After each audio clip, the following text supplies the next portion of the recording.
Hello everyone, and welcome back to the Lord of the Rings solo play here on the Cardsmiths. As I'm sure you've guessed, we're going to take another crack at journeying down the Anduin today. And we've got one hero swapped out here, so Boromir has been removed from the party in favor of Barivor. Get some access to those lore resources and lower the starting threat a little bit. I believe Boromir is an 11. Barivor will also be giving us card draw on turns where we're not getting swarmed. That's been the case some games, not been the case others. We'll see if that happens here. Let's get to the scenario text that I'm sure many of you are well familiar with. Journey down the Anduin. Having survived the dangers of Mirkwood Forest, the heroes continue their journey along the banks of the Anduin River toward Lorien, with dire news of a gathering threat in southern Mirkwood. And then let's take a look at our active quest card, 1A, to the river. Emerging from Mirkwood Forest with an urgent message for Lady Galadriel, you must now make your way south along the Anduin River in order to reach the Forest of Lorien. As you leave the forest behind, you notice that you are being pursued, and thus quicken your pace. Setup: each player reveals one card from the top of the encounter deck and adds it to the staging area. We've got some Misty Mountain Goblins there. 2 threat, 2 attack, 1 defense. Forced, after Misty Mountain Goblins attacks, remove 1 progress token from the current quest. Not the worst thing to pull right off the bat when there's no progress tokens here. So, definitely could have pulled worse. However, on to side 1B. As you approach the location of a small raft stashed on the riverbank, a fearsome hill troll emerges from behind a grouping of rocks and attacks. We're going to search the encounter deck for 1 hill troll here. If one's not already in play, it is not. And place it in the staging area. We are then going to shuffle up the encounter deck.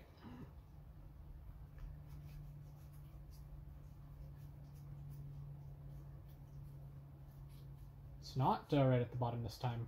It's kind of in the middle there. Alright, so we've got the encounter deck all shuffled up. We've got a hill troll in the staging area there. And you know what I should have done is drawn my starting hand.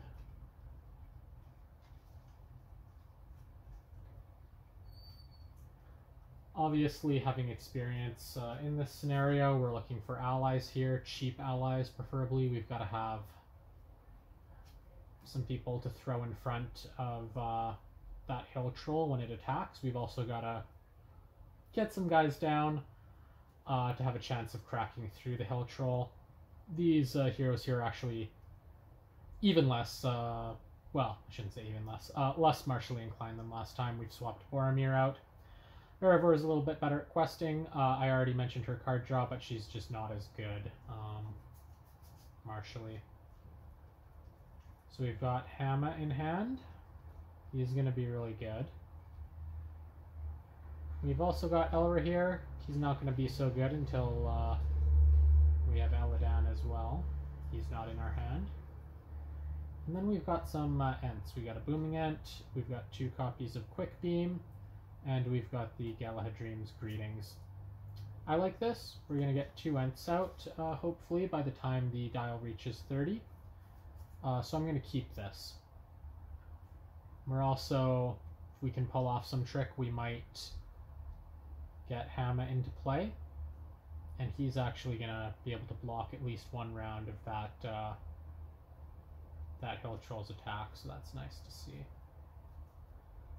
Alright. Let's get it going here. We're going to resource. Get a resource on each of them. Reveal the top card. Oh, and we've got a forest snare. That's really nice to see. Obviously the strategy of the forest snare, get it on the hill troll, and then you don't really care about what it's doing because it can't attack. that changes the plan here. It's going to be quick beam. Now we're going to try to save up for the forest snare. Maybe try to reduce the threat in some way if we can on one of the next 2 turns to keep that hill troll from engaging with us. But even if we can't, I think we're probably just chucking the booming ant in front of it, sucking up that we're going to lose it, and getting that forest snare into play on the subsequent turn. All right, so we've resourced here. There's nothing from our hand we can play, so there goes the planning phase. And now we're going to quest. We can see the Misty Mountain Goblins is going to engage us. It's got that that 2 attack. We also know that it's going to remove a progress from the active location when it attacks. There's 3 threat in the staging area right now. I think we really only want to be sending Anduin in here. So there she goes, 4 willpower, 3 threat in the staging area. We're going to pull a card from the encounter deck, and we've got a Dol Guldur Beastmaster with 2 threat. It's got 2 threat, 3 attack, 1 defense, 5 health, and when it attacks, you deal it an additional shadow card. I'm pretty sure we've seen this guy before in a previous playthrough. So that's a little rough. We definitely don't want our threat going up here. There's 5 to our 4, so we're going to have to action with Anduin. We don't need 2 quick beams because he's a unique character. We can only play 1 of him. Hopefully he's not going to die. So there he goes into the discard pile. And that boosts Anduin's willpower to 5. It's 5 to 5, so no progress is made towards the quest, but our threat is not increased either. Alright, on to engagement. We can optionally engage one of these, which we're going to consider doing. But no, because we're going to...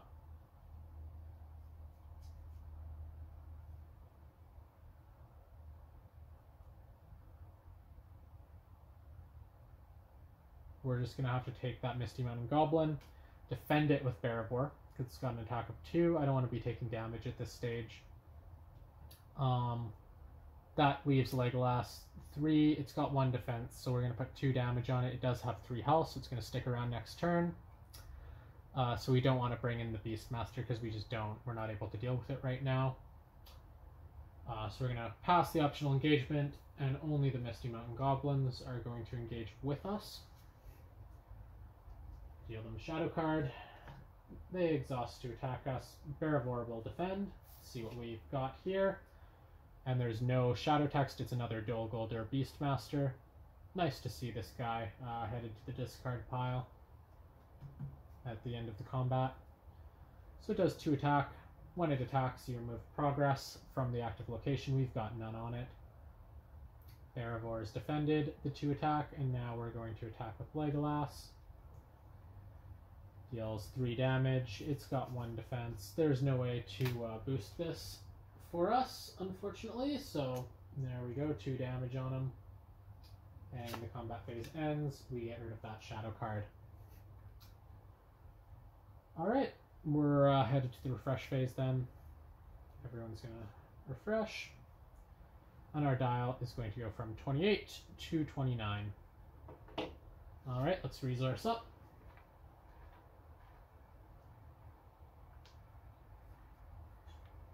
Pull a card. We've got a Westeroad Traveler.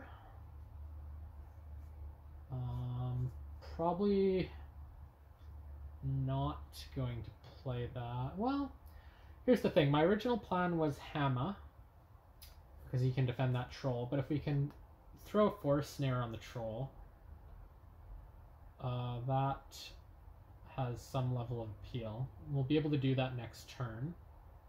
We'll have 3 resources on Barivore at that point. So Hammer's looking less urgently needed at this point. We can try to Galahadrim's Greetings next turn, which would give us more time to prepare for the Hill Troll. Or we can Westeroad Traveler. I'm going to Westeroad Traveler. I don't think we need the time to prepare for the Hill Troll. I also don't want to fail at this quest and see the dial tick up, there is 3 in the staging area right now. If we pull a nasty card, that could mean the troll engages with us now when we're not ready for it. So I'm inclined to this. We're also going to chuck the booming int down because there's clearly nothing better here to do with our tactics resources. And we do need to have an ally down in any event in case we have some sort of misfortune and the troll engages us this turn. It also means that it can potentially defend the Misty Mountain Goblins, leaving Barivore an action to pull us some cards. Could be handy. So, planning, we're going to get this booming int into play. There go our tactics resources. And we're going to use those spirit resources to improve our questing potential here. The response doesn't apply. There's no locations, and we're not engaged with an active location. We're playing the West Road Traveler for the 2 willpower. I've gone for the West Road Traveler in this deck over the staple of earlier decks, the ally that gives itself +2 willpower onto quests, because I'm liking the allies that stick around, and that was part of the problem with the Eagle deck. There just wasn't enough sticking around, I think, to build up additive bonuses to attacks, to questing. There's obviously no additive bonuses to defending because only one character can defend. But the Eagles were a little more potent stat lines, but a lot of them weren't sticking around beyond doing one thing. And that may have been contributing to us getting swarmed by locations or by enemies in some of these games. So I've gone for the West Road Traveler this time because she sticks around. Alright, so we've paid our resources, we've got our 2 allies in play, and we're going to quest. So we're going to go with Anduin, and we're going to go with West Road Traveler. That's got us at 6. There's 3 in the staging area, and Massing at Night. When revealed, reveal X additional cards from the encounter deck. X is the number of players in the game. Well, this would be a really potent card in a multiplayer game. But since we're playing solo, it's effectively just a surge text with no actual ability on it, so this is okay. We're just going to pull one more. And it's an Enchanted Stream. You'll remember when the Enchanted Stream is the active location, players cannot draw cards. But I'm feeling pretty good about clearing this quickly. So we're probably going to travel there. So there's 5 in the staging area. We've committed 6 to quest. Now, I'm not discarding. I like all these cards quite a bit. So we're just going to net 1 onto the active quest, which is sadly going to be removed by these Misty Mountain Goblins. The reason we committed there was just to ensure the dial didn't tick up. So on to the travel phase, and we are going to travel here. We can't get location locked in that staging area as has happened before. So the Enchanted Stream is now the active location, and players can't draw cards when it is. So we're going to go to the engagement checks, encounter checks rather. We're at 29 on our threat dial. We're okay from those 2, and I don't really want to optionally engage either of them at the moment. So, just the Misty Mountain Goblin. We'll go to combat. Misty Mountain Goblin's going to attack. The Booming Ent will defend. He has text. Booming Ent gets +1 attack for each damaged Ent character you control. So you know what, if he gets damaged here through some shadow card effect boosting the attack, that's actually kind of a good thing, because his card text will go on himself. So let's see what we've got here. And we've got a Gladden Fields. Nice to see that going. No shadow text. Alright, 2 attack. Booming Ent defends it 2. Legolas is now going to attack. He's got an attack of 3. It's a defense of 1. We only needed 1 damage anyway, so there goes. the Misty Mountain Goblins along with its shadow card. And because Legolas killed an enemy, we're going to place 2 progress tokens on the current quest. There's an active location on it, 2 progress tokens, and 2 progress is the amount needed to clear the enchanted stream, so there we go. That's gone out of the staging area. Actually, sorry, this should have been gone when the goblin attacked. And now that we've cleared that, we can draw cards again. So what we're going to want to do with Barivore here is take an action, exhaust Barivore, choose a player, I'll choose myself. That player draws 2 cards. Otherwise, she'd just be standing for no reason. No more enemies to attack or defend against here, and we're just going to refresh phase anyway.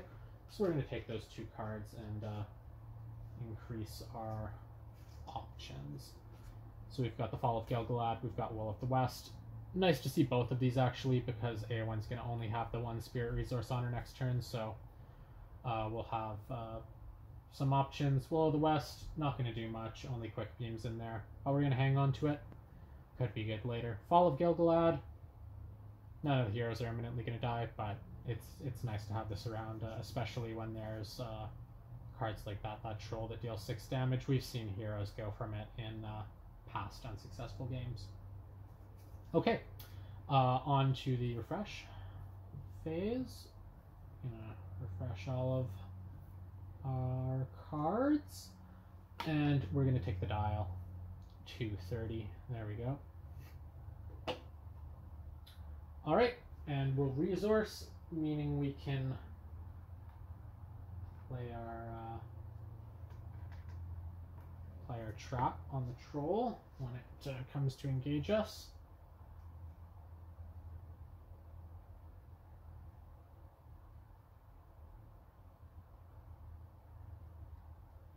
Or can we?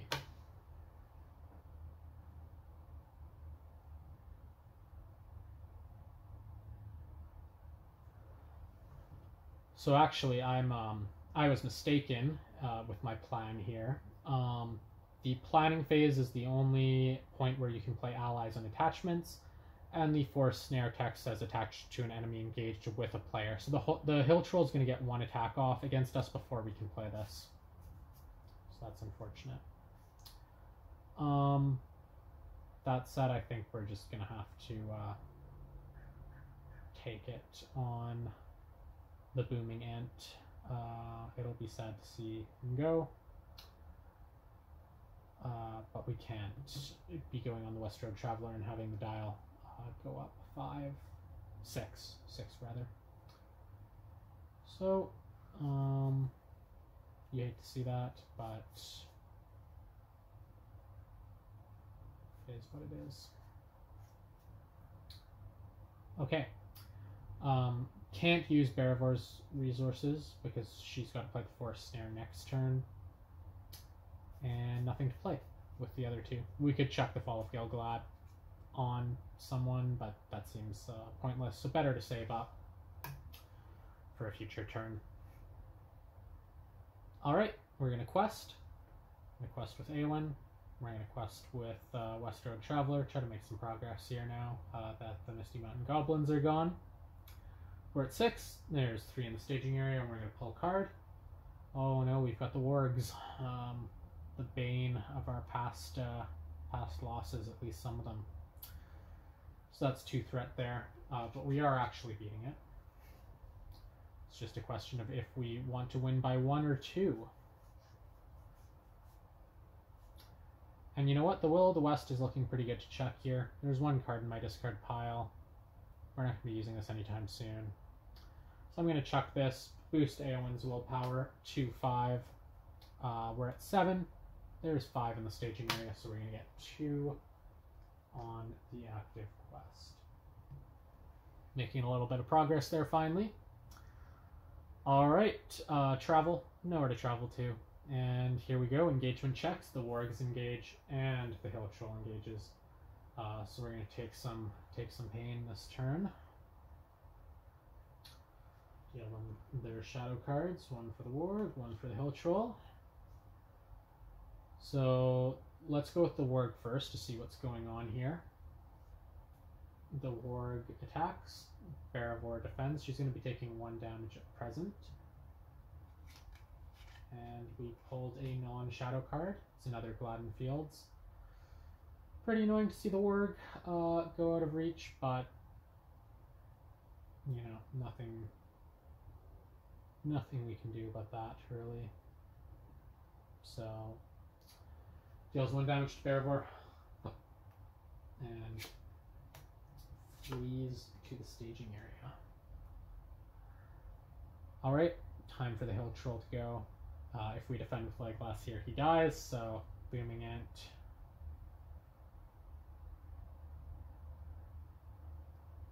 Should have entered play exhausted.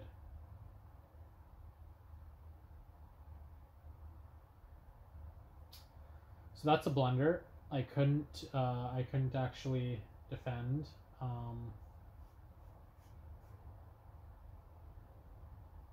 With the Booming Ant last turn.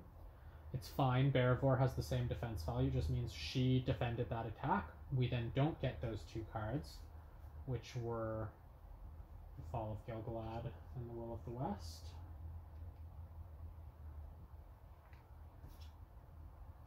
Fall of Gilgalad was on top, I believe.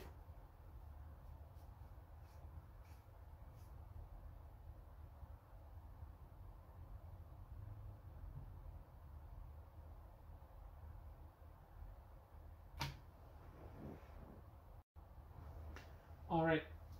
There's actually a further bungle here because I didn't draw a card during the planning phase, which is good in this instance because now I only have card knowledge of 1 card that I shouldn't know. So in my planning phase, I draw the top card of my deck. It's that Fall of Gilgalad, and I would actually, to keep things consistent with what I've already done, the Fall of Gilgalad is the worst card in hand, so that one's going into the discard pile. Okay. So here we are, back to where we started.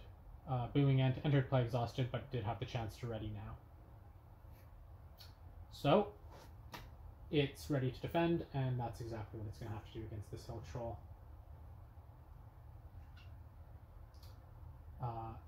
Treacherous Fog, there's no shadow effect.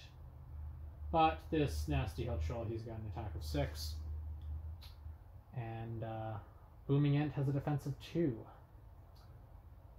It has 3 health, which is going to save us from that threat accelerating up. So we're only ticking the dial up by 1.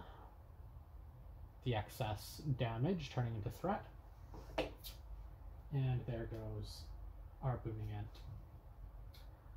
Okay, that Hill Troll is staying engaged with us. Legolas could attack it, but it's got a defense of 3, so there's nothing he can do. So no point exhausting him there. Nothing's gonna happen. So that ends the conflict, and now we're gonna ready this Hill Troll and the Warg as well. Tick the dial up to 32, and we're going to resource.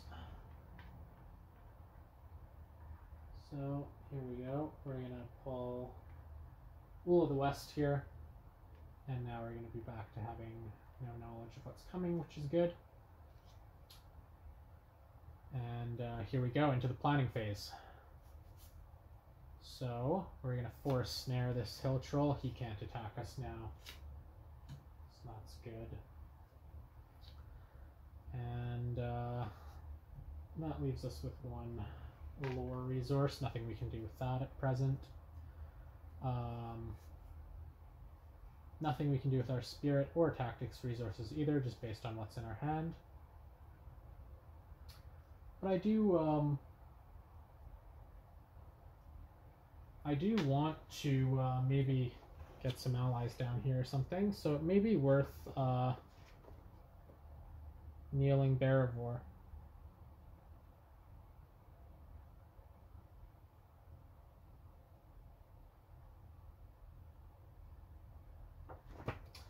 So just checking the turn sequence here.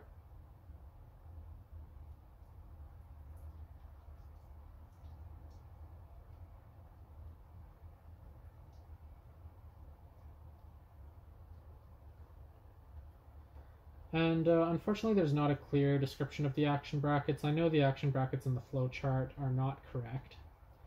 But to ensure this is just done correctly, we're going to go back to the planning phase where I have an action bracket, or the resource phase where I have an action bracket before I play things. I'm going to Bear of War, take my 2 cards, Galadriel's Handmaiden and Elrond. Okay. Now I'm going to pay for that Forest Snare. I've already spent the resources off her, so it's just a matter of putting it on. It's an item and a trap traded, so the Hill Troll can't attack us.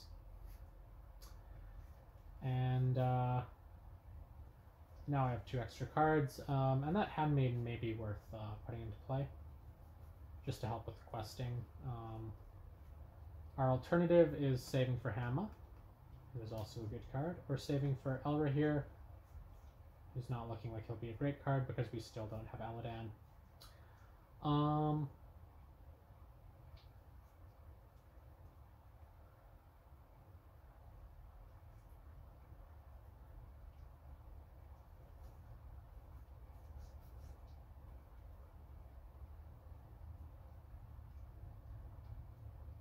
I think I am going to put the Handmaiden in play just to quest efficiently. There we go. Nothing we can do with those tactics resources right now. So on to the questing phase. And we're going to quest with all of them. So we're at 8. It's 4 in the threat area. Haul an encounter card. And it's a Goblin Sniper. Haven't seen this guy before. During the encounter phase, players cannot optionally engage Goblin Sniper if there are other enemies in the staging area. Forced. If Goblin Sniper is in the staging area at the end of the combat phase, each player deals 1 point of damage to 1 character he controls. Well, this is really obnoxious, especially in combination with that Warg, which is going back to the staging area most likely. And it's going to force us to potentially engage that Dol Guldur Beastmaster before we want to. Now, there's 6. We quested with 8. Is there anything in here we don't want? The Will of the West is still not looking very strong, so I am going to check that. We're at 9. They're at 6. We net 3 towards the quest, cutting us 3 away from advancing it. Now, nowhere to travel. We go to engagement.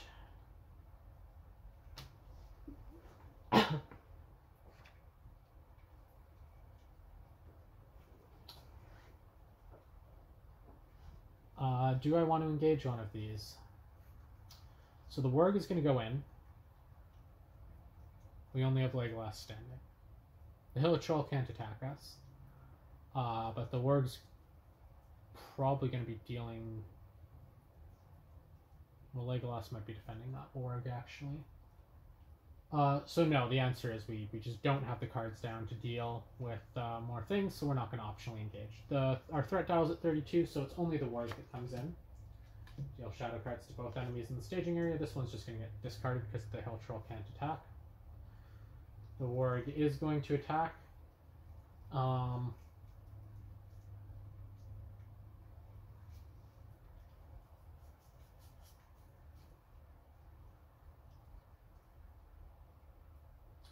I don't think I can be putting 3 damage on a hero, so Legolas is going to have to defend this. He only has a 1 defense, so he's probably taking 2 here. And there is a shadow card. So the attacking enemy gets +1 attack. +2 instead if the defending player's threat is 35 or higher. It is not. But it's now attacking at 4 to our 1. So Legolas is 1 away from being a goner. Don't like to see that. And it's unfortunate to not take advantage of this opportunity to attack the Wargs when they're stuck in here, but just by nature of having no martial allies in play, really, there wasn't much we could do there.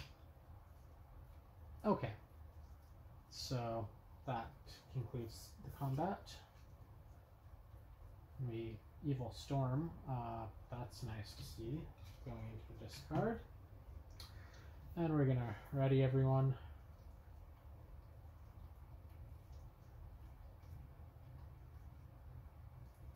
You know what? I think I missed that response on Galadriel's Handmaiden. But it's too late to go back and do that retroactively. So that was dumb on my part. And the threat's going to go up to 33. All right, resource time. One for each. Hopefully we can pull tactics card here. No, but it is another forest snare. Do we want that on the warg is the question. Well, no, because we can't play it, and I think it's better to get a quick beam to have him ready to go. Next turn, because he enters play exhausted. So the question is, do we exhaust Barivore here? I don't think we do this time. It's just going to be quick beam coming into play. He costs 2. And he enters play exhausted. Alright, time to quest. We're going to send the usual suspects in here. They're pretty useless at attacking and defending. So we've got 8 once again. And we've got 4 in the staging area this time. Flip this, and we've got a 3 threat Gladden Fields. Well, when it's the active location, you have to raise your threat an additional point while refreshing. Actually, have I put any victory cards in the discard pile? I have. The question is, do victory cards that were discarded go in there still? I believe the answer is yes. Let's verify it though.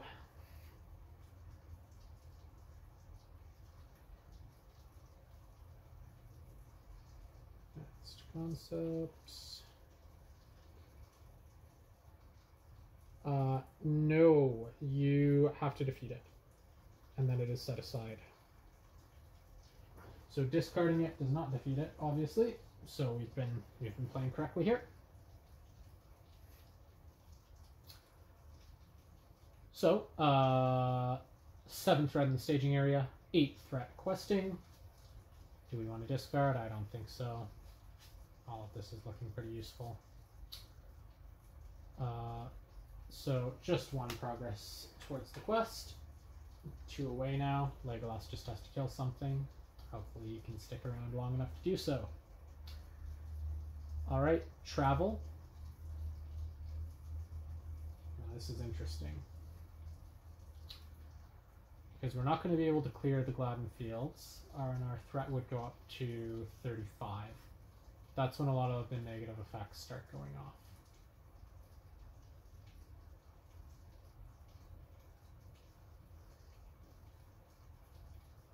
So I think what we want to do here is not engage that right now and just let that threat build up. We have pretty good willpower down, so I think that'll be okay briefly. The bigger problem is that we don't have very many good combat characters out, and we do have this warg to deal with. Alright, so we're going to enter. We're going to check engagement. No, I don't want to engage these. I'm going to have some trouble with the warg, I think. The warg's going to attack. Barivore is going to defend it. And we did get a shadow card again. And it's once again giving the warg +1 attack. Okay, so the warg's attacking at 4. Barivore is defending at 2, so she is also almost dead. That's not good. Legolas gets to go this time, and he's going to damage the warg, but not kill it. He's attacking at 3. The warg has a defense of 1, so it's 1 away. The Hellchill doesn't attack because it's ensnared. And there's a pursuit by Shadow. under the hill troll, going into the discard pile as the conflict phase ends. And we're going to refresh. We've got quick beam now for next turn. I could have damaged him, and perhaps should have, but we'll see. Situation isn't terrible yet. Dial to 34, and we're going to resource. Therefore, Legolas and Anduin, and pull a card. Okay, so we've got Aladan. So now Aladan and Elrahil could be a good combo, but we don't have the resources. Still haven't pulled a Tactics card or one of our Gandalfs, so Legolas is sitting there with a ton of resources. And we don't have enough to play any of these other cards. A little bit unlucky, but that I think that could definitely happen given my distribution of cards and playing the 3-sphere deck. I think it's just a little harder playing solo.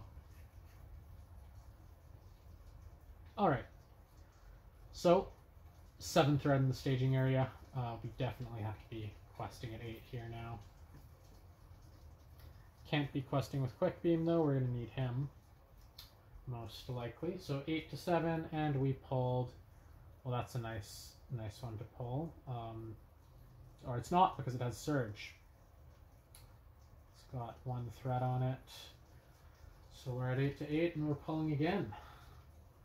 And we pulled a Wolf Rider, and it has Surge. Well, this is terrible. Terrible pulls for us here. So we pull again, and oh no. Deal 1 damage to each exhausted character. That is not good. Let's just check we did Surge correctly.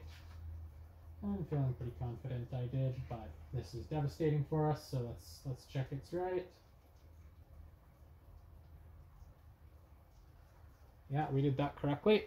So there goes the Handmaiden. There goes the West Road Traveler. And Eowyn is taking damage. Alright, so Eowyn's got 4 willpower, and what have we got here? We've got 5, 7, we've got 9. I don't think we want that dial going up 9, so we have to discard something from our hand. Obviously can't really be this. And I actually think it's going to have to be Hammer. Now that we've seen Elrahir and Aladan, Hammer has to go. So we only lose by 4 now, so there goes the dial to 38. And this is looking pretty bad, because we're about to go to engagement, rather. We still have travel. Now that we're over 35, we might as well go to Gladden Fields, get it out of there. But it's looking pretty bad. Looking pretty bad indeed. Okay, engagement. Obviously, oh, and sorry, the Goblin Sniper should have gone off last turn. So there should be damage on someone. And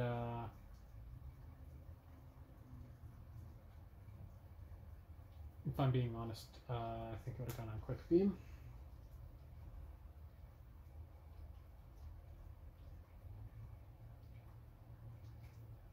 Yes, he's only been there. Has he been there 2 turns, is the question.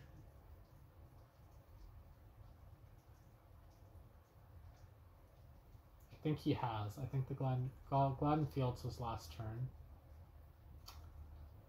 So it's actually 2 damage would be on Quick Beam. Okay.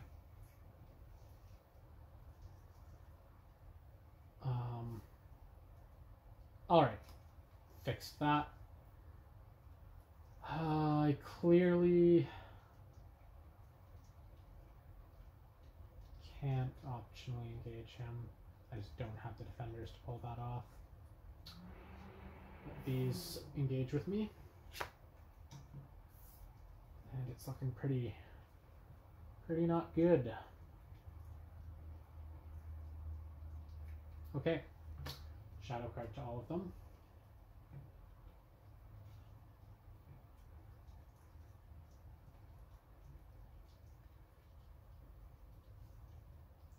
So we're gonna deal with the warg first. It's attacking at 3. I obviously have to defend with someone.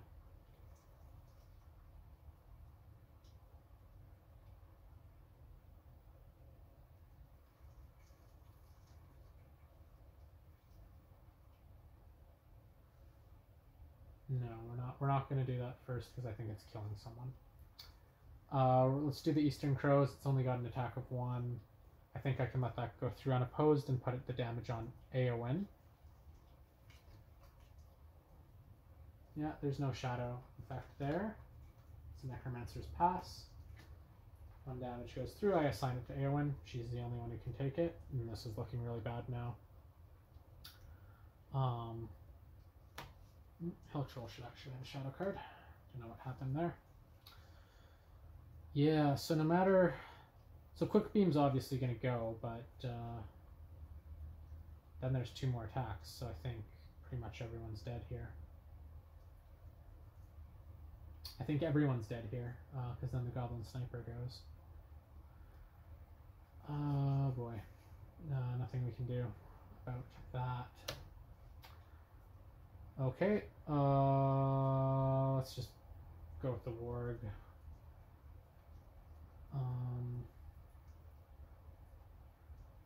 Defend it with Quick Beam, I guess. He's about to go. No shadow text, but it's 3 to 1. Goodbye to Quick Beam. Because there's no shadow text, the warg also goes back to the staging area. The Helltroll doesn't attack, but the Dolguldur Beastmaster does at 3. Erebor can defend, but only at 2, so there she goes. Irrespective of shadow effect, but she was defending. Yeah, shadow effect's giving her a +1, or giving the Dolguldur Beastmaster +1, so there goes Erebor. And then we've got to go with the Warg Rider. He's at 2. Legolas defends at 1, so Legolas is going 2. There's a shadow effect. Ah, perfect. +2 attack. Just overkill on Legolas there. And, well, Eowyn's melt, so that's the end of the conflict phase, which means the Goblin Sniper snipes her. And she is gone too. Well, with the dial at 38, that's another loss to Journey Down the Anduin. But I have to say, this one I felt like my deck was doing quite well. And it was just that triple encounter deck pull with the Surge that... I mean, there's really not much you can do about that. It was also the fact I didn't draw a Tactics card, but there are 3 spheres in the deck. I was mostly drawing 1 card a turn. And there are the lowest number of Tactics cards in my deck. So that could happen. But yeah, let me know in the comments what you thought of the deck, what I could be doing differently to get a win here, if you've got ideas. And I will see you next time for another Journey Down the Anduin.